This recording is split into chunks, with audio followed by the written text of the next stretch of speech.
Page 245 book 3 कविता के विषयों के बारे में बहुत हो गया। अब हम स्टाइल के बारे में बात करते हैं और अब इस बात पर विचार किया जाएगा तो विषय और ढंग दोनों पर पूरी तरह से बात हो जाएगी। एडिमेंटस ने कहा, मुझे समझ नहीं आया कि आपका क्या मतलब है। लो, तो मुझे आपको समझाना होगा और शायद अगर मैं बात को इस तरह से रखूं तो शायद समझ में आ जाए। मुझे लगता है आपको पता है कि सभी पुरानी कथाएं और कविताएं घटनाओं का वर्णन है, चाहे वे अतीत की हों, वर्तमान की हों या आने वाली हों। उन्होंने जवाब दिया, जरूर। और नरेशन, और या तो सिंपल नरेशन हो सकता है या नकल या दोनों का मेल। फिर उन्होंने फिर कहा, मुझे यह बात ठीक से समझ नहीं आई। मुझे डर है कि मैं एक बेकार टीचर हूँ, क्योंकि मुझे खुद को समझाने में इतनी मुश्किल हो रही है। इसलिए एक बुरे स्पीकर की तरह मैं पूरा सब्जेक्ट नहीं लूँगा, बल्कि अपना मतलब समझाने के लिए एक हिस्सा तोड़ दूँगा। अब आप इलीडस की पहली लाइनें जानते हैं, जिसमें कवि कहता है कि क्रीसियस ने अगामेमनन से अपनी बेटी को छोड़ने के लिए प्रार्थना की और अगामेमनन उसके साथ गुस्से में आ गया, जिसके बाद क्रीसियस अपने मकसद में नाकाम होने पर अकियंस के खिलाफ भगवान का गुस्सा भड़कता है। अब इन लाइनों की बात करें, और उसने सभी यूनानियों से प्रार्थना की, लेकिन खासकर एट्रियस के दो बेटों से, जो लोगों के सरदार थे। कवि खुद बोल रहा है, वह हमें कभी यह सोचने पर मजबूर नहीं करता कि वह कोई और है, लेकिन अगर वह क्रिसिस का रूप लेता है, और फिर वह हमें यह यकीन दिलाने की पूरी कोशिश करता है कि बोलने वालों का होमर नहीं, बल्कि वह खुद बूढ़ा बूढ़ा पुजारी है। और वह इस दोहरे रूप में उसने ट्रोय और इथिका में और पूरे ओडिसी में हुई घटनाओं की पूरी कहानी पेश की है। हाँ, और क्या यह कहानी बनी रहती है उन भाषणों में भी, जो कवि समय समय पर सुनाते हैं, और बीच के हिस्सों में काफ़ी सच। लेकिन जब कवि किसी दूसरे रूप में बोलता है, तो क्या हम यह नहीं कह सकते कि वह अपने स्टाइल को उस व्यक्ति के स्टाइल से मिला रहा है, जैसा कि वह आपको बताता है बोलने वाला है? निश्चित रूप से। और क्या यह खुद को किसी दूसरे के साथ मिलाना, चाहे आवाज़ या हाव भाव से, उस व्यक्ति की नकल करना है जिसका किरदार वह अपनाता है? बिल्कुल। तो फिर इस मामले में कवि की कहानी कहानी नकल के जरिए आगे बढ़ती हुई कही जा सकती है। बिल्कुल सच। या अगर कवि हर जगह दिखाई देता है और खुद को कभी नहीं छिपाता, तो फिर से नकल छोड़ दी जाती है और उसकी कविता एक आसान कहानी बन जाती है। हालांकि ताकि मैं अपना मतलब पूरी तरह से साफ कर सकूं और आप यह न कहें मुझे समझ नहीं आया, मैं दिखाऊंगा कि यह बदलाव कैसे किया जा सकता है।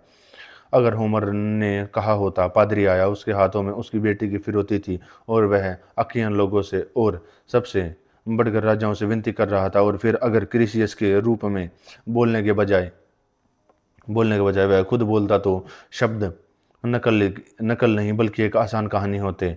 यह हिस्सा इस तरह होता, मैं कोई कवि नहीं हूँ और इसलिए मैं मीटर छोड़ देता हूँ। पादरी आया और यूनानियों की तरफ से देवताओं से प्रार्थना की कि वे ट्रोय पर कब्जा कर लें और सुरक्षित घर लौट जाएं, लेकिन उससे विनती की कि वे उसे उसकी बेटी वापस दे दें और वह फिरौती ले लें जो वह लाया, और भगवान का सम्मान करें। इस तरह उसने कहा, और दूसरे यूनानियों ने पादरियों का आदर किया और हाँ कर दिए। लेकिन अगामेम्नन को गुस्सा आया और उसने उसे दोबारा न आने को कहा। कहीं ऐसा न हो कि भगवान की लाठी और उसकी माला उसके किसी काम की न रहे। उसने कहा कि क्रिसियस की बेटी को छोड़ा नहीं जाना चाहिए, वह आग्रोसस में उसके साथ बूढ़ी हो जाए। और फिर उसने कहा कि अगर वह बिना किसी नुकसान के घर लौटना चाहता है, तो वह चला जाए और उसे गुस्सा न दिलाए। और बूढ़ा आदमी डर और चुपचाप चला गया। और जब वह कैंप से निकला, तो उसने अपोलो को उसके कई नामों से पुकारा, उससे उन सभी कामों की याद दिलाई जो उसने उसे खुश करने के लिए किए थे, चाहे उसके मंदिर बनवाना हो या बलि चढ़ाना, और प्रार्थना की कि उसके अच्छे काम उसे वापस मिले और अखाई लोग भगवान के तीरों से उसके आंसुओं का प्रायश्चित करें वगैरह। इस तरह पूरी कहानी आसान हो जाती है। उन्होंने कहा, समझ गया। या आप इसके उल्टा मान सकते हैं कि बीच के हिस्से हटा दिए जाएं और सिर्फ डायलॉग बचा है। उन्होंने कहा कि मैं यह भी समझता हूं कि आपका मतलब है, उदाहरण के लिए ट्रेजेडी के रूप में। आपने मेरा मतलब पूरी तरह समझ लिया, और अगर मैं गलत नहीं हूं तो जो बात आप पहले नहीं समझ पाए थे, अब आपको साफ हो गई है कि कविता और पुरानी कथाएं कुछ मामले में पूरी तरह से नकल वाली होती हैं। इसके उदाहरण ट्रेजेडी और कॉमेडी से मिलते हैं। इसी तरह इसका उल्टा स्टाइल भी है, जिसमें कवि ही अकेला बोलने वाला होता है। इसका सबसे अच्छा उदाहरण डायथी रेम्ब और दोनों का मेल मेल एपिक और कविता की दूसरी कई स्टाइल में पाया जाता है। क्या मैं आपको अपने साथ ले जाऊं? हाँ, उसने कहा। अब मैं समझ गया कि तुम्हारा क्या मतलब था। मैं आपसे यह भी याद रखने के लिए कहूँगा कि मैंने जो कहा था वह यह था कि हमने सब्जेक्ट पर काम कर लिया है और अब स्टाइल पर आगे बढ़ सकते हैं। हाँ, मुझे याद है। ऐसा करने कहने का मेरा मतलब यह था कि हमें एक समझौते पर पहुंचना चाहिए। मिमेटिक आर्ट के बारे में क्या कवियों को अपनी कहानी सुनाते समय हमें नकल करने की इजाज़त देनी चाहिए, और अगर हाँ तो पूरी तरह से या कुछ हिस्सों में और अगर अगर नकल करनी है तो किन हिस्सों में, या सभी तरह की नकल पर रोक लगा देनी चाहिए? मुझे लगता है कि आपका मतलब यह पूछना है कि क्या ट्रेजेडी और कॉमेडी को हमारे राज्य में आने दिया जाएगा। हाँ, मैंने कहा, लेकिन सवाल इससे ज़्यादा भी हो सकता है। मुझे अभी तक सच नहीं पता, लेकिन बहस जहाँ भी जाए हम वहीं जाएंगे और हम जाएंगे, उन्होंने कहा। तो फिर एडमेंटस, मैं आपसे पूछता हूँ कि क्या हमारे गार्डियन को नकल करने वाला होना चाहिए, या यूं कहें कि यह सवाल पहले से बने बने नियम से तय नहीं हो गया है कि एक आदमी सिर्फ एक ही काम अच्छे से कर सकता है, कई नहीं, और अगर वह कई कोशिशें करता है तो वह किसी भी काम में ज़्यादा नाम कमाने में पूरी तरह से फेल हो जाएगा। निश्चित रूप से। और यह बात नकल के बारे में उतनी ही सच है कि कोई कोई भी आदमी आदमी कई चीज़ों को उतनी अच्छी से नकल नहीं कर सकता जितनी वह एक चीज़ की कर सकता है। अगर वह नहीं कर सकता, तब वही इंसान ज़िंदगी में कोई सीरियस रोल शायद ही निभा पाएगा, जो और साथ ही नकल करने वाला भी बन पाएगा और कई दूसरे रोल भी कर पाएगा। क्योंकि जब नकल करने की दो तरह लगभग मिलती जुलती होती हैं, तब भी वही इंसान दोनों में कामयाब नहीं हो पाता। जैसे ट्रेजेडी और कॉमेडी लिखने वाले, क्या आपने अभी उन्हें नकल नकल नहीं कहा था? हाँ, मैंने किया। और आप सही सोच रहे हैं कि एक ही व्यक्ति दोनों में सफल नहीं हो सकता है। क्या वे एक ही समय में रेप्सोडिस्टस रेप्सोडिस्ट और एक्टर हो सकते हैं? सत्य। कॉमिक और ट्रेजिक एक्टर एक ही जैसे नहीं होते। फिर भी ये सब चीज़ें सिर्फ नकल हैं, वे ऐसे ही हैं। और इंसानी फितरत एडिमेंटस और सभी और भी छोटे छोटे टुकड़ों में बटी हुई और कई चीज़ों की अच्छी तरह नकल करने में उतनी ही नाकाम है जितनी उन कामों को अच्छी तरह से करने की जिनमें नकलें कॉपी हैं। उन्होंने जवाब दिया, बिल्कुल सही। अगर हम अपनी असली सोच पर कायम रहें और यह ध्यान रखें कि हमारे रखवाले बाकी सब काम छोड़कर पूरी तरह से देश में आज़ादी बनाए रखने के लिए खुद को लगा दें, इसे अपना काम बना लें और इसमें लग जाएं, ऐसा कोई काम नहीं जो इस मकसद से जुड़ा न हो। उन्हें किसी और चीज़ की प्रैक्टिस या नकल नहीं करनी चाहिए। अगर वे नकल करते भी हैं तो उन्हें जवानी में सिर्फ उन्हीं किरदारों को नकल करनी चाहिए जो उनके पेशे के लिए सही हों, जैसे हिम्मत वाले, शांत, पवित्र, आज़ाद, ऐसे ही। लेकिन उन्हें किसी भी तरह की बदतमीज़ी या नीचता नहीं दिखानी चाहिए या नकल करने माहिर नहीं होना चाहिए। कहीं ऐसा न हो कि नकल करने से वे वही बन जाएं जिसकी वे नकल करते हैं। क्या आपने कभी नहीं देखा कि नकली जवानी में शुरू होकर ज़िंदगी भर चलती रहती है, आखिर में आदतें बन जाती है और शरीर, आवाज़ और दिमाग पर असर डालते हुए एक दूसरा स्वभाव बन जाती हैं? उन्होंने कहा, हाँ बिल्कुल। फिर मैंने कहा, हम उन लोगों की जिनकी हम परवाह करते हैं और जिनके बारे में हम कहते हैं कि उन्हें अच्छा आदमी होना चाहिए, किसी औरत की नकल करने की इजाज़त नहीं देंगे, चाहे वह जवान हो या बूढ़ी, जो अपने पति से झगड़ रही हो या अपनी खुशी से घमंड में, या जब वह तकलीफ दुख में या रो रही हो, देवताओं के खिलाफ लड़ रही हो और डींगे हाँक रही हो, और निश्चित रूप से उसे नहीं जो बीमारी, प्यार या काम में हो। उन्होंने कहा, बिल्कुल सही। नहीं, उन्हें गुलामों का काम करने वाला पुरुष या महिलाओं को देखना चाहिए, उन्हें ऐसा नहीं करना चाहिए। और पक्का बुरे लोग नहीं, चाहे वे डरपोक हो या कोई और, जो हमारी बताई बातों के उल्टा काम करते हैं, जो शराब पीकर या बिना शराब के एक दूसरे को डांटते हैं, मजाक उड़ाते हैं या बुरा भला कहते हैं, या जो किसी भी तरह से अपने और अपने पड़ोसियों के खिलाफ बातों या कामों से पाप करते हैं, जैसा कि ऐसे लोगों का तरीका होता है। न ही उन्हें पागल या बुरे आदमियों या औरतों के कामों या बातों की नकल करने की ट्रेनिंग देनी चाहिए, क्योंकि पागलपन बुरी आदत की तरह जाना जाना तो जाता है, लेकिन उसे करना या उसकी नकल नहीं करनी चाहिए। उन्होंने जवाब दिया, बिल्कुल सही। न ही वे लोहारों या दूसरे कारीगरों या नाव चलाने वालों या नाविकों या ऐसे ही किसी की नकल कर सकते हैं। उन्होंने कहा, वे ऐसा कैसे कर सकते हैं जब उन्हें इसमें से किसी भी काम पर अपना ध्यान लगाने की इजाज़त नहीं है? न ही वे घोड़ों की हिनहिनाहट, बैलों की रंबाहट, नदियों की कलकल और समुद्र की लहरें, गरज और इस तरह की सभी चीज़ों की नकल कर सकते हैं? उन्होंने कहा, नहीं। अगर पागलपन मना है तो उन्हें पागलों के व्यवहार की नकल भी नहीं करनी चाहिए। मैंने कहा, ठीक है। मैंने कहा, अगर मैं आपको ठीक समझ रहा हूँ, तो आपका मतलब है कि एक तरह का नैरेटिव स्टाइल होता है, जैसा एक सच्चा आदमी सच्चा अच्छा आदमी तब इस्तेमाल कर सकता है जब उसके पास कुछ कहने को हो, और दूसरे तरह का स्टाइल एक उल्टे करेक्टर और पढ़ाई लिखाई वाला आदमी इस्तेमाल करेगा। और ये दो तरह के कौन से हैं, उसने पूछा। मैंने जवाब दिया, मान लीजिए कि कहानी सुनते समय एक नेक और अच्छा आदमी किसी दूसरे अच्छे आदमी की कोई बात या काम सुनता है, तो मुझे लगता है कि वह उसकी नकल करना चाहेगा, और इस तरह की नकल करने में उसे शर्म नहीं आएगी।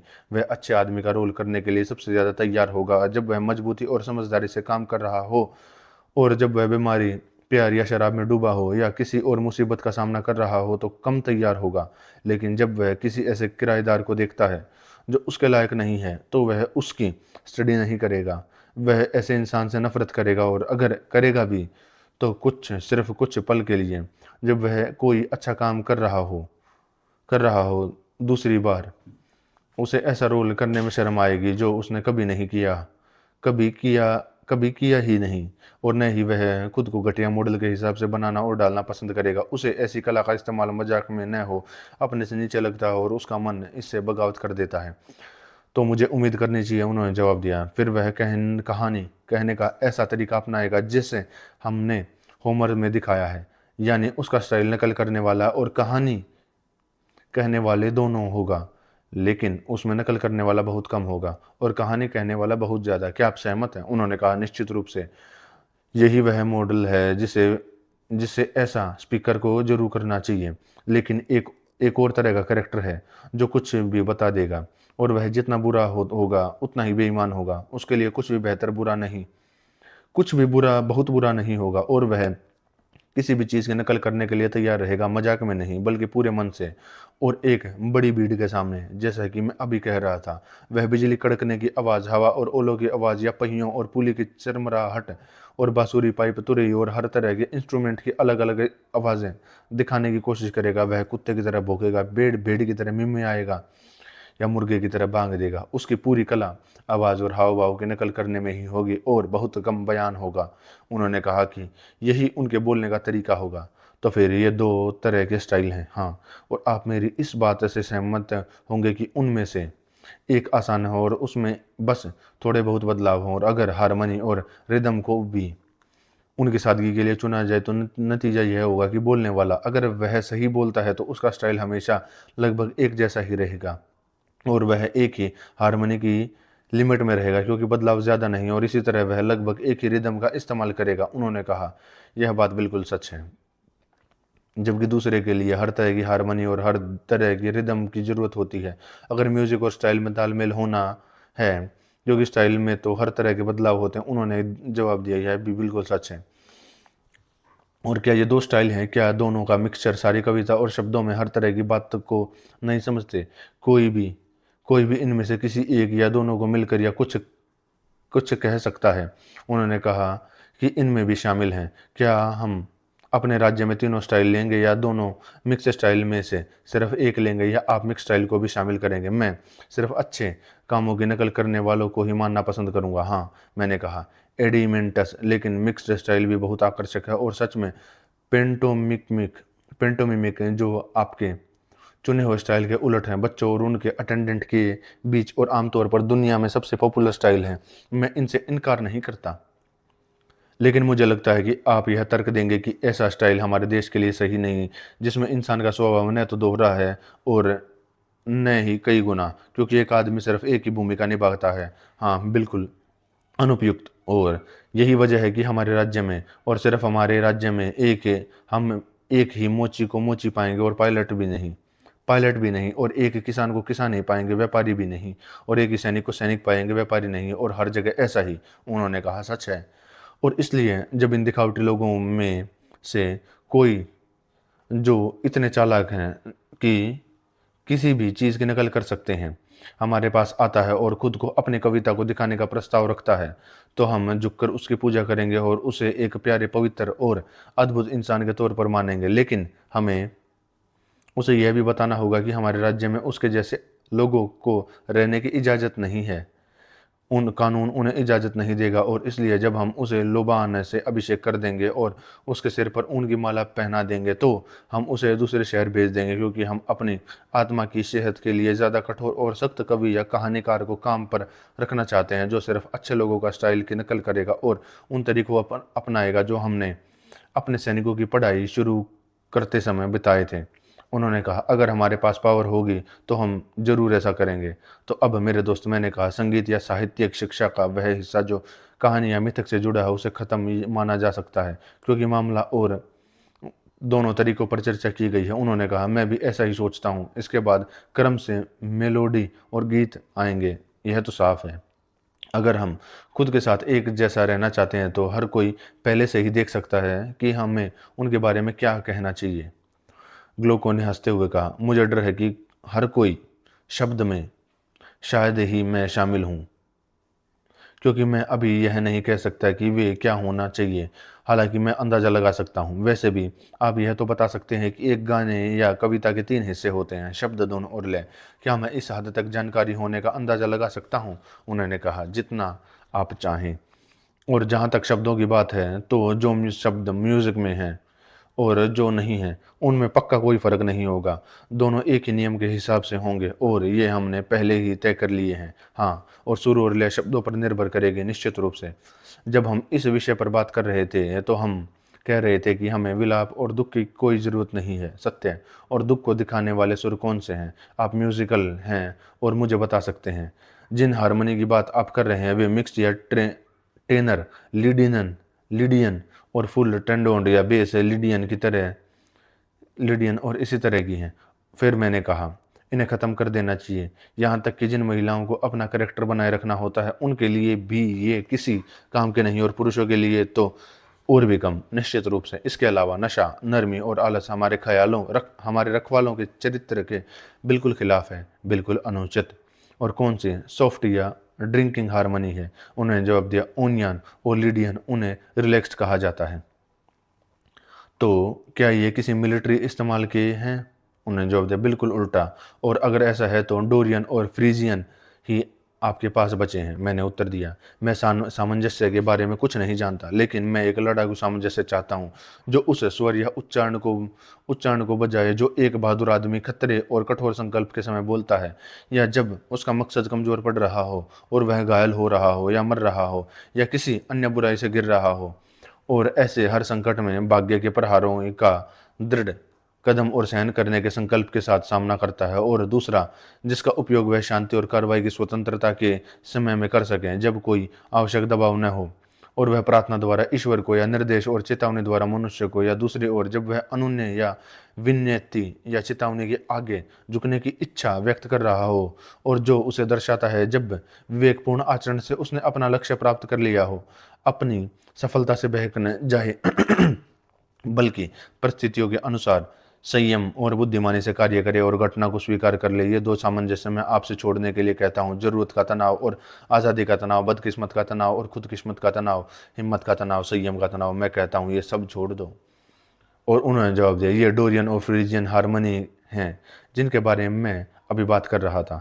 फिर मैंने कहा, हमारे अगर हमारे गानों और धुनों में सिर्फ इन्हीं का इस्तेमाल होना है तो हमें सुरों की मल्टीप्लिसिटी और पेन हार्मोनिक स्केल की ज़रूरत नहीं होगी, मुझे नहीं लगता। तो फिर हम 3 कोनों और मुश्किल सुरों वाले वीणा बजाने वालों या किसी दूसरे कई तारों वाले अजीब तालमेल वाले वाद्य यंत्र बनाने वालों को नहीं रखेंगे, हरगिज़ नहीं। लेकिन बांसुरी बनाने वालों और बजाने वालों से आप क्या कहेंगे? क्या आप उन्हें हमारे राज्य में आने देंगे?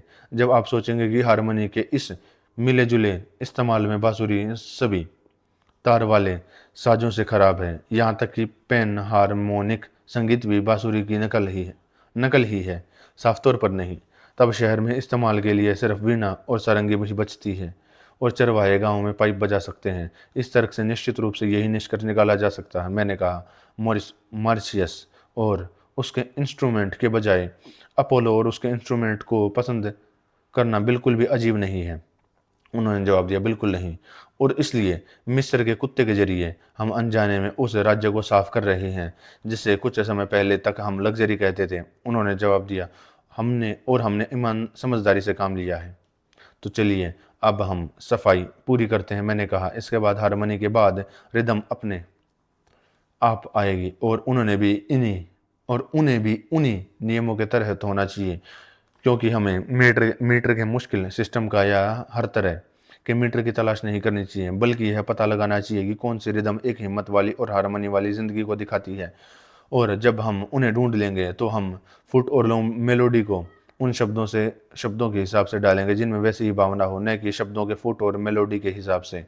ये रिदम क्या है, ये आपका बताना फ़र्ज है होगा। आपको मुझे ये सिखाना होगा जैसा आपने मुझे पहले ही हारमोनी सिखा दी है। लेकिन सच में, उन्होंने जवाब दिया, मैं आपको नहीं बता सकता।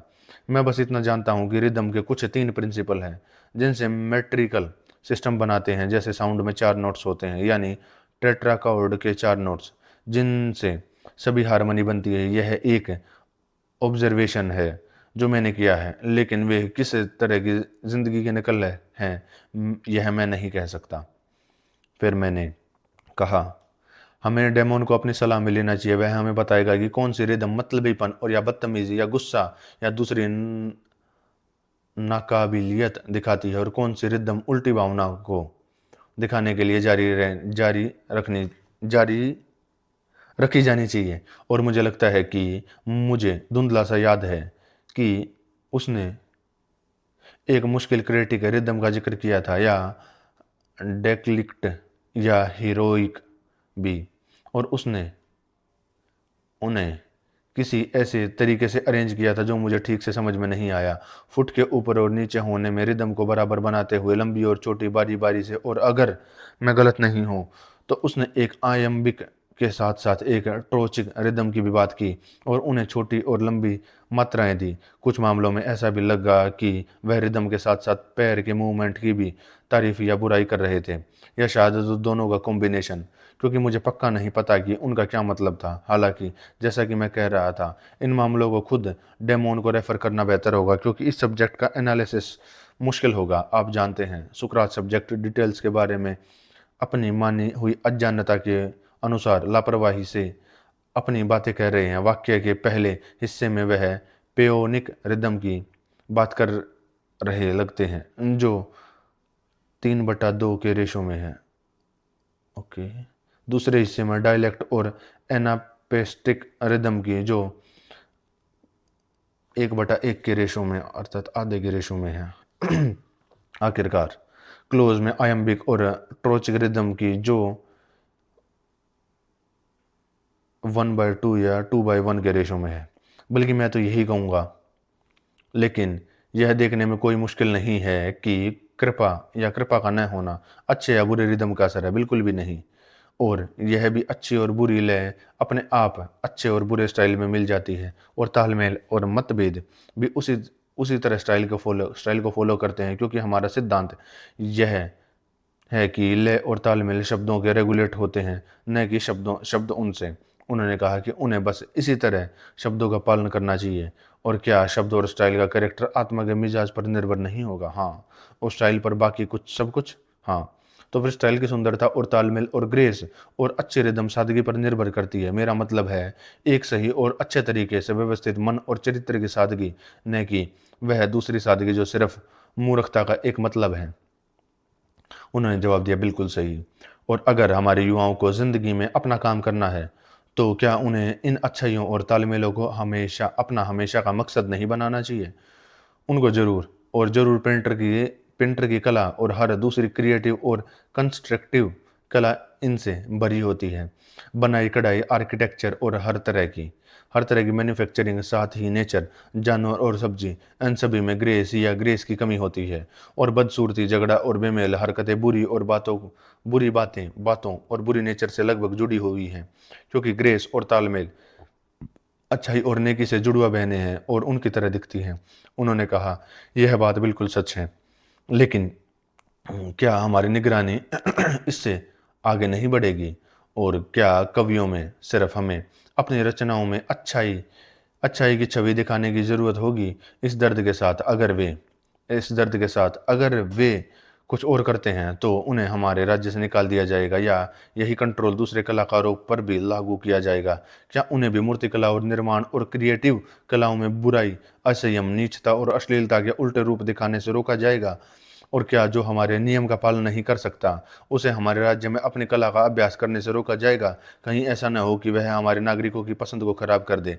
हम नहीं चाहेंगे कि हमारे अभिभावक नैतिक रूप से खराब छवियों के बीच बड़े हों, जैसे किसी बुरे चरगाह में, और वे दिन ब दिन धीरे धीरे कई बुरी जड़ी बूटियां और फूल चरते और खाते रहें, जब तक कि वे चुपचाप अपनी आत्मा में भ्रष्टाचार का एक सड़ता हुआ ढेर इकट्ठा न कर लें। हमारे कलाकार ऐसे बने जिन्हें सुंदर और आकर्षक चीज़ों के असली रूप को पहचानने की काबिलियत हो, तब हमारे युवा सेहतमंद देशों में सुंदर माहौल में रहेंगे।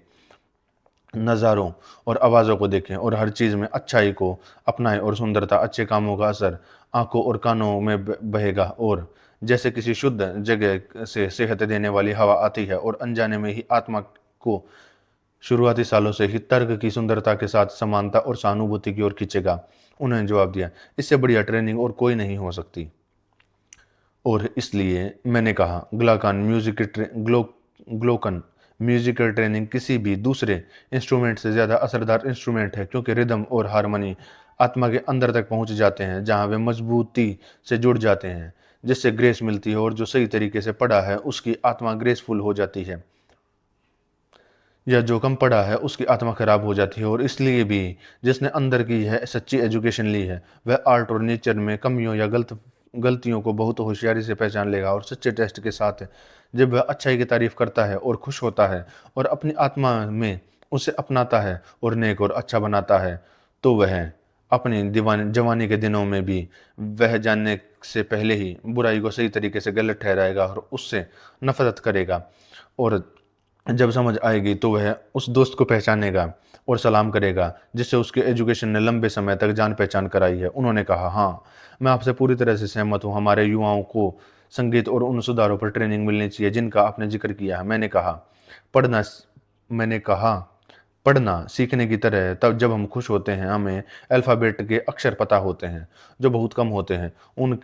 उनके सभी बार बार आने वाले साइज और कॉम्बिनेशन में उन्हें छोटा या बड़ा समझकर नज़रअंदाज नहीं करते थे, बल्कि हर जगह उन्हें समझने की कोशिश करते थे। और जब तक हम उन्हें कहीं भी पहचान नहीं लेते, तब तक खुद को पढ़ने की कला में परफेक्ट नहीं समझते थे। सत्य या जैसे हम पानी में या शीशे में अक्षरों का रिफ्लेक्शन तभी पहचानते हैं जब हम खुद अक्षरों को जानते हैं। वही आर्ट और स्टडी हमें दोनों का ज्ञान देती है। बिल्कुल वैसे ही जैसा मैं कहता हूँ, न तो हम और न ही हमारे गार्जियन जिन्हें हमें एजुकेट करना है, तब तक कभी म्यूजिकल नहीं बन सकते जब तक हम और वे टेम्पर टेम्परेनेस टेम्परेनेस हिम्मती, लिबर लिबर्लिटी, ग्रैंडनेस और उनके रिलेटिव्स के जरूरी रूपों को साथ ही उनके उल्टे रूपों और उनके सभी कॉम्बिनेशन में नहीं जानते, और उन्हें और उनकी इमेज को वहाँ भी मिले जहाँ भी वे मिलें पहचान नहीं सकते। उन्हें छोटी या बड़ी चीज़ों में कम नहीं आंकते, बल्कि उन्हें उन सभी को एक आर्ट और स्टडी के दायरे में मानते हैं, पक्का। और जब तक एक सुंदर आत्मा एक रूप के साथ मिलती है और दोनों एक ही सांचे में ढल जाते हैं, तो वह उस व्यक्ति के लिए सबसे सुंदर दृश्य होगा जिसके पास इसे देखने की आंख है। सचमुच सबसे उचित और सबसे सुंदर, सबसे प्यारा भी होता है, ऐसा माना जा सकता है। और जिस आदमी में मेल जोल की भावना है, वह सबसे ज़्यादा प्यार करने वाले से प्यार करेगा, लेकिन वह उससे प्यार नहीं करेगा जिसकी आत्मा मेल जोल से अलग है। उन्होंने जवाब दिया, यह सच है। अगर अगर कमी उसकी आत्मा में है, लेकिन अगर किसी दूसरे में सिर्फ शारीरिक कमी है, तो वह सब्र रखेगा और फिर भी प्यार करेगा। मैंने कहा, मुझे लगता है आपको इस तरह के अनुभव हुए हैं, और मैं इससे सहमत हूँ, लेकिन मैं आपसे एक और सवाल पूछना चाहता हूँ, क्या ज़्यादा खुशी का संयम से कोई लेना देना है?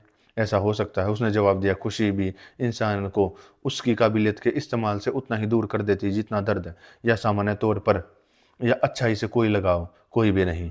क्या आपको बेपरवाही और असंयम से कोई लगाव है? हाँ, सबसे महान।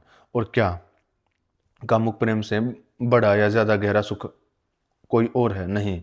और कोई और न ही कोई पागल। जबकि सच्चा प्यार सुंदरता और व्यवस्था का प्यार है, संयमित और सामंजस्यपूर्ण। उन्होंने कहा यह बिल्कुल सच है। तो फिर किसी भी तरह से असंयमता या पागलपन को सच्चे प्यार के पास आने की इजाजत नहीं होनी चाहिए, हरगिज नहीं।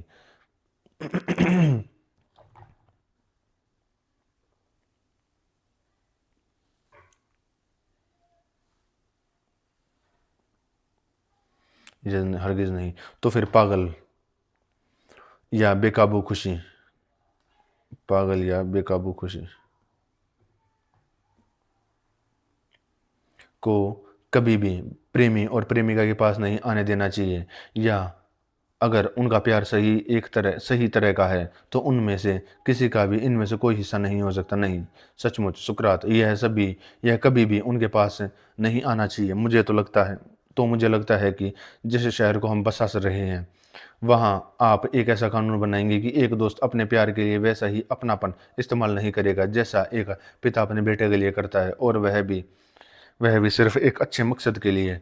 और उसे पहले दूसरे की मंजूरी लेनी होगी, और यह नियम उसके सभी मिलजुल को सीमित करेगा, और उसे कभी भी इससे आगे जाते हुए नहीं देखा जाएगा। या अगर वह इससे ज़्यादा करता है तो उसे बदतमीजी और बुरे टेस्ट का दोषी माना जाएगा। उन्होंने कहा, मैं पूरी तरह से सहमत हूँ। इतना सारा संगीत है जो एक अच्छा अंत देता है, क्योंकि संगीत का अंत सुंदरता के प्यार के अलावा और क्या हो सकता है? उन्होंने कहा, मैं सहमत हूँ। संगीत के बाद संगीत के बाद जिम्नास्टिक आता है, जिसमें हमारे युवाओं को ट्रेनिंग दी जाएगी। निश्चित रूप से जिम्नास्टिक और म्यूजिक की शुरुआत कम उम्र में ही कर देनी चाहिए। उनकी ट्रेनिंग ध्यान से होनी चाहिए और ज़िंदगी भर जारी रहनी चाहिए, अब मेरा मानना है। और यह एक ऐसा मामला है जिस पर मैं अपनी राय के साथ अपनी राय भी जानना चाहूँगा। लेकिन मेरा अपना मानना है यह नहीं कि अच्छा शरीर किसी भी शारीरिक अच्छाई से आत्मा को बेहतर बनाता है, बल्कि इसके उलट अच्छी आत्मा अपनी अच्छाई से शरीर को जितना हो सके उतना बेहतर बनाती है। आप क्या कहते हैं? हाँ, मैं सहमत हूँ। फिर जब मैं मन को अच्छी तरह से ट्रेन किया जाएगा तो हम शरीर को ज़्यादा खास देखभाल उसे सौंप देंगे, और ज़्यादा जानकारी देने से बचने के लिए हम अभी इस विषय की सिर्फ आम आउटलाइन पर ही देंगे। बहुत अच्छा। हम पहले ही कह चुके हैं कि उन्हें नशे से दूर रहना चाहिए, क्योंकि सभी लोगों में से एक गार्जियन को सबसे आखिर में नशे में होना चाहिए और उसे पता नहीं होना चाहिए कि वह दुनिया में कहाँ है। हाँ, उन्होंने कहा, यह बात सच में मज़ेदार है कि एक गार्जियन को अपने देखभाल के लिए दूसरे गार्जियन की ज़रूरत हो। लेकिन आगे हम उनके खाने के बारे में क्या कहेंगे, क्योंकि वे लोग तो बड़े मुकाबले के ट्रेनिंग ले रहे हैं, है ना? हाँ, उसने कहा। और क्या हमारे आम एथलीटों के शरीर की आदत उनके लिए सही होगी? क्यों नहीं? मैंने कहा, मुझे डर है कि उनके शरीर की जो आदत है वह नींद लाने वाली चीज़ है और सेहत के लिए काफ़ी खतरनाक है। क्या आपने नहीं देखा कि एथलीट अपनी ज़िंदगी सोते हुए गुजार देते हैं, और अगर वे अपने रोज़ाना के रूटीन से ज़रा भी हटते हैं तो उन्हें बहुत खतरनाक बीमारियां हो जाती हैं। हाँ, करता हूँ। फिर मैंने कहा, हमारे योद्धा खिलाड़ियों के लिए सबसे बेहतर किस्म के प्रशिक्षण की आवश्यकता होगी, जिन्हें जागरूक कुत्तों की तरह होना चाहिए और अत्यंत उत्सुकता से देखना और सुनना चाहिए। कैपेंस के दौरान उन्हें पानी और खाने के कई बदलावों, गर्मी और सर्दी की ठंड का सामना करना पड़ेगा, लेकिन उनकी सेहत खराब नहीं होनी चाहिए। यह मेरा विचार है। सच में बहुत बढ़िया। जिम्नास्टिक उस सिंपल म्यूजिक की जुड़वा बहन है जिसके बारे में हम अभी बता रहे थे। ऐसा कैसे? मुझे लगता है कि एक जिम्नास्टिक है जो हमारे संगीत की तरह ही सरल और अच्छा है, और खासकर मिलिट्री जिम्नास्टिक। आपका क्या मतलब है? मेरा मतलब होमर से समझा जा सकता है। आप जानते हैं कि वह अपने हीरो को उनकी दवातों में, जब वे कैंपेन पर होते हैं, सैनिकों का खाना खिलाता है, और उनके पास मछली नहीं होती, भले ही वे हेलेस्पोंट के किनारे पर हों, और उन्हें उबला हुआ मीट खाने की इजाज़त नहीं है, बल्कि सिर्फ रोस्ट मीट खाने की इजाज़त है, जो सैनिकों के लिए सबसे आसान खाना है, जिसके लिए उन्हें बस आग जलानी होती है और बर्तन उठाने की परेशानी नहीं होती। सत्य है। और मैं यह कहने में बिल्कुल भी गलत नहीं हो सकता कि होमर ने मीठी चटनी का कहीं जिक्र नहीं किया। हालांकि उन्हें मना करने में वह अकेले नहीं है। सभी प्रोफेशनल एथलीट अच्छी तरह जानते हैं कि जो आदमी अच्छी हालत में रहना चाहते हैं उसे ऐसी कोई चीज़ नहीं लेनी चाहिए। उन्होंने कहा हाँ, और ये जानते हुए भी कि वे उन्हें न लेकर बहुत सही हैं। तो फिर आप सर्क्यूशन डिनर और सिसिलियन कुकिंग की बेहतरी को पसंद नहीं करेंगे? मुझे नहीं लगता। और न ही अगर किसी आदमी को अच्छी हालत में रहना है तो क्या आप उसे एक कोरिथियन कोरिन्थियन लड़की को अपना अच्छा दोस्त बनाने की इजाज़त देंगे? हरगिज़ नहीं। नहीं आप एथेनियन मिठाइयों के स्वादिष्ट व्यंजन पसंद करेंगे जैसा कि उन्हें माना जाता? हरगिज़ नहीं। ऐसे सभी खाने पीने और जीने की तुलना हम पेनहार्मोनिक स्टाइल में और सभी रिदम में बने मेलोडी और गाने से कर सकते हैं। बिल्कुल, वहाँ बिल मुश्किल से आज़ादी पैदा हुई और जहाँ बीमारी, जबकि संगीत में सादगी आत्मा की संयम की जनक थी और कसरत में सादगी शरीर में सेहत की।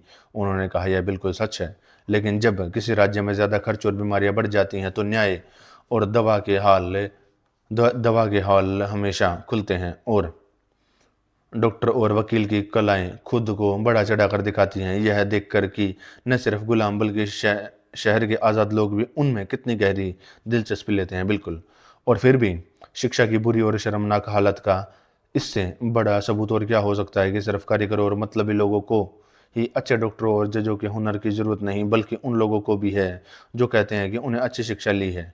क्या यह शर्मनाक नहीं है और अच्छी परवरिश की कमी की बड़ी निशानी नहीं है कि एक आदमी को अपनी लॉ और डॉक्टरी के लिए विदेश जाना पड़े क्योंकि घर पर उसका कोई अपना नहीं है और इसलिए उसे खुद को दूसरे लोगों के हाथों में सौंपना पड़े जिन्हें वह अपना मालिक और जज बनाता है? उन्होंने कहा सभी चीज़ों में सबसे शर्मनाक बात यह है। मैंने जवाब दिया, क्या आप ज़्यादातर कहेंगे जब आप सोचते हैं कि बुराई का एक और स्टेज भी है जिसमें एक आदमी न सिर्फ जिंदगी भर केस लड़ता रहता है, अपना सारा दिन कोर्ट में बिताता है या तो वादी के तौर पर या प्रतिवादी के तौर पर, बल्कि असल में अपनी खराब पसंद की वजह से अपनी केस करने की आदत पर करने लगता है। वह सोचता है कि वह बेईमानी में माहिर है, हर टेढ़ा रास्ता अपना सकता है और हर छेद में घुसकर बाहर निकल सकता है, एक लोहे की रस्सी की तरह झुककर न्याय के रास्ते से हट सकता है। और यह सब किस लिए? छोटी छोटी बातें हासिल करने के लिए जिनका जिक्र करने लायक नहीं है। वह यह वह यह नहीं जानता कि अपनी जिंदगी को इस तरह से चलाना है कि वह बिना सोए जज के काम चला सके। यह कहीं ज़्यादा और अच्छी बात है। और क्या यह और भी ज़्यादा शर्मनाक नहीं है? उन्होंने कहा हाँ, यह और भी शर्मनाक है। ठीक है, मैंने कहा, और दवा की मदद की जरूरत तब नहीं पड़ती जब कोई घाव ठीक करना हो या कोई महामारी हो, बल्कि सिर्फ इसलिए कि आलस और ज़िंदगी की ऐसी आदत की वजह से जिसे हम बता रहे हैं लोग खुद को पानी और हवा से भर लेते हैं, उनका जैसे उनका शरीर दलदल हो, जैसे एस्केलेप्स के होशियार बेटों को बीमारी के लिए और नाम ढूंढने पड़ते हैं जैसे पेट फूलने और जुकाम। या यह भी शर्म की बात नहीं है? हाँ, उन्होंने कहा, वे निश्चित रूप से बीमारियों को बहुत अजीब और नए नाम देते हैं। एक्सेस, हाँ, मैंने कहा, और मुझे नहीं लगता कि एस्केलेप्स के ज़माने में ऐसी कोई बीमारी थी। और यह मैं इस बात से अंदाज़ा लगाता हूँ कि हीरो यूरिपिलस होमर में घायल होने के बाद प्रामिनियन वाइन का एक पैकेट अच्छे से पीता है, जो कि आटे और कद्दूकस किए हुए पनीर के साथ छिड़का हुआ, जो निश्चित रूप से सूजन पैदा करने वाले होते हैं। और फिर भी एस्क्लेपियस के बेटे जो ट्रोजन युद्ध में थे उस लड़की को दोष नहीं देते जो उसे पे देती है, या पेट्रोक्लस को डांटते नहीं जो उसका केस देख रहा है। उन्होंने कहा ठीक है, यह निश्चित रूप से उस हालत में किसी व्यक्ति को दिया जाने वाला एक असाधारण पेय था। मैंने जवाब दिया, यह इतना भी अजीब नहीं अगर आप ध्यान रखें कि पुराने ज़माने में, जैसा कि आमतौर पर कहा जाता है, हेरोडिकस के समय से पहले, एस्क्लेपियस का गिल्ड हमारी आज की मेडिसिन सिस्टम को प्रैक्टिस नहीं करता, जिसके बारे में कहा जा सकता है कि वह बीमारियों को ठीक करता है। लेकिन हेरोडिकस, जो एक ट्रेनर था और खुद भी बीमार था, उसने ट्रेनिंग और डॉक्टरी के कॉम्बिनेशन से सबसे पहले खुद को और फिर बाकी दुनिया को टॉर्चर करने का एक तरीका ढूंढ लिया है। वह कैसे? उसने पूछा। देर होने वाली मौत के आविष्कार से, क्योंकि उसने क्योंकि उसे एक जानलेवा बीमारी थी जिसका वह हमेशा इलाज करवाता था, क्योंकि ठीक होने का सवाल ही नहीं था। इसलिए उसने अपनी पूरी ज़िंदगी एक बीमार की तरह बिताई। वह अपना ध्यान रखने के अलावा कुछ नहीं कर सकता था, और जब भी वह अपने रोज़ाना के रूटीन में कुछ भी अलग करता तो उसे लगातार तकलीफ होती, और इसलिए मुश्किल से मरते हुए साइंस की मदद से वह बुढ़ापे तक लड़ता रहा। उनके हुनर का एक अनोखा इनाम, हाँ, मैंने कहा, एक ऐसा इनाम जिसकी उम्मीद एक आदमी कर सकता है जिसने कभी यह नहीं समझा कि अगर एस्केलिप्स ने अपने वंशजों को बीमार कलाओं की शिक्षा नहीं दी, तो यह चूक दवा की ऐसी शाखा के बारे में अज्ञानता का अनुभव की कमी के कारण नहीं हुई, बल्कि इसलिए हुई है क्योंकि वह जानता था कि सभी अच्छी तरह से व्यवस्थित राज्यों में हर व्यक्ति का कोई न कोई काम होता है जिसमें उसे शामिल होना ही होता है, और इसलिए उसके पास लगातार बीमार रहने में समय बिताने का समय नहीं होता। यह हम कारीगर के मामले में कहते हैं, लेकिन अजीब बात यह है कि हम यही नियम अमीर लोगों पर लागू नहीं करते। तुम्हारा क्या मतलब है? उसने कहा। मेरा मतलब है यह है, जब कोई बड़ई बीमार होता है तो वह डॉक्टर के पास पक्का इलाज मांगता है। उल्टी की दवा या पर्ज या कोटरी कोटरी या चाकू, ये उसके इलाज होते हैं। और अगर कोई उसे डाइट्स या कोर्स बताता है और कहता है कि उसे अपना सिर लपेटने लपेटने और लपेटना है और इस तरह की दूसरी चीज़ें, जो वह तुरंत जवाब देता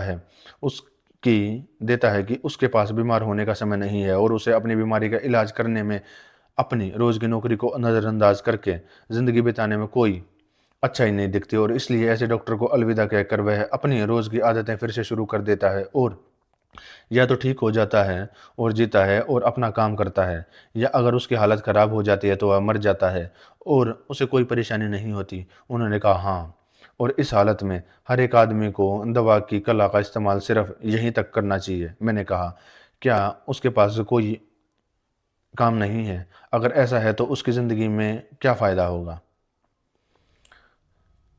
क्या उन्हें क्या उन्हें उनके काम से वंचित कर दिया जाए? उन्होंने कहा, यह बिल्कुल सच है। लेकिन अमीर आदमी के साथ ऐसा नहीं है। हम उसके बारे में यह नहीं कहते कि उसके पास कोई खास काम है जो उसे करना ही होगा। अगर वह जीना चाहता है, आमतौर पर यह माना जाता है कि उसके पास करने के लिए कुछ नहीं होता। तो क्या अपने सभी अपने आपने कभी फोसिलिडेस की यह कहावत नहीं सुनी कि जिस जैसे ही इंसान के पास रोजी रोटी हो, उसे अच्छा काम करना चाहिए? नहीं। उन्होंने कहा, मुझे लगता है कि उन्हें थोड़ी जल्दी शुरू करना चाहिए। मैंने कहा, इस बारे में हम उससे बहस न करें, बल्कि खुद से पूछें, क्या अच्छा काम करना अमीर आदमी के लिए ज़रूरी है, या वह इसके बिना रह सकता है? और अगर यह उसके लिए ज़रूरी है, तो चलिए एक और सवाल उठाते हैं कि क्या यह डिसऑर्डर्स को कम करना, जो बढ़ई और मैकेनिकल आर्ट्स के दिमाग के इस्तेमाल में रुकावट है, फोसिलाइडस की भावना के रास्ते में भी उतना ही रुकावट नहीं डालता? उन्होंने जवाब दिया, इसमें कोई शक नहीं है। शरीर की इतनी ज़्यादा देखभाल जब जिम्नास्टिक के नियमों से हटकर की जाती है, तो यह अच्छे कामों के लिए सबसे ज़्यादा नुकसानदायक है। हाँ, बिल्कुल, मैंने जवाब दिया, और यह घर, सेना या सरकारी ऑफिसों के मैनेजमेंट के साथ भी उतना ही बेमेल है। और सबसे ज़रूरी बात है, किसी भी तरह की पढ़ाई या सोच या खुद के बारे में सोचने के साथ मेल नहीं खाता। लगातार शक रहता है कि सिर दर्द और चक्कर आना फिलोसफी की वजह से है, और इसलिए अच्छे कामों की प्रैक्टिस या कोशिश करना पूरी तरह से बंद हो जाता है, क्योंकि आदमी हमेशा सोचता रहता है कि वह बीमार हो रहा है और अपने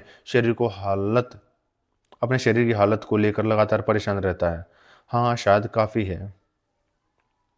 और इसलिए माना जा सकता है कि हमारे राजनेता एस्क्लेपियस ने अपनी कला की ताकत सिर्फ उन लोगों को दिखाई जो आमतौर पर सेहतमंद थे और जिनकी आदतें अच्छी थी, लेकिन जिन्हें कोई खास बीमारी थी, ऐसे लोगों को उन्होंने पर्ज और ऑपरेशन से ठीक किया और उन्हें हमेशा की तरह जीने को कहा। इस तरह मामले में राज्य के फायदे का ध्यान रखा, लेकिन जिन शरीरों में बीमारी अंदर तक घुस गई थी, उन्हें वह धीरे धीरे निकालने और पानी में डालने की प्रक्रिया से ठीक करने की कोशिश नहीं करते थे। वह बेकार लोगों की ज़िंदगी को लंबा नहीं करना चाहते थे, या कमज़ोर पिताओं से और भी कमज़ोर बेटे पैदा नहीं करवाना चाहते थे। अगर कोई आदमी आम तरीके से नहीं जी सकता, तो उसे ठीक करने का उनका कोई काम नहीं था, क्योंकि ऐसा इलाज न तो उनके लिए न ही राज्य के लिए किसी काम का होता। फिर उन्होंने कहा, आप एस्क्लेपियस को एक राजनेता मानते हैं, साफ है, और उनके बेटे उनके करैक्टर को और दिखाते हैं। ध्यान दें, कि वे पुराने ज़माने में हीरो थे और उन दवाओं की प्रैक्टिस करते थे जिनके बारे में बात कर रहा हूँ। ट्रोय ट्रोय की घेराबंदी। आपको याद होगा कि पौंड्रस ने मेनेलोस को घायल किया था, तो उन्होंने घाव से खून चूसा और आराम देने वाली दवा छिड़की।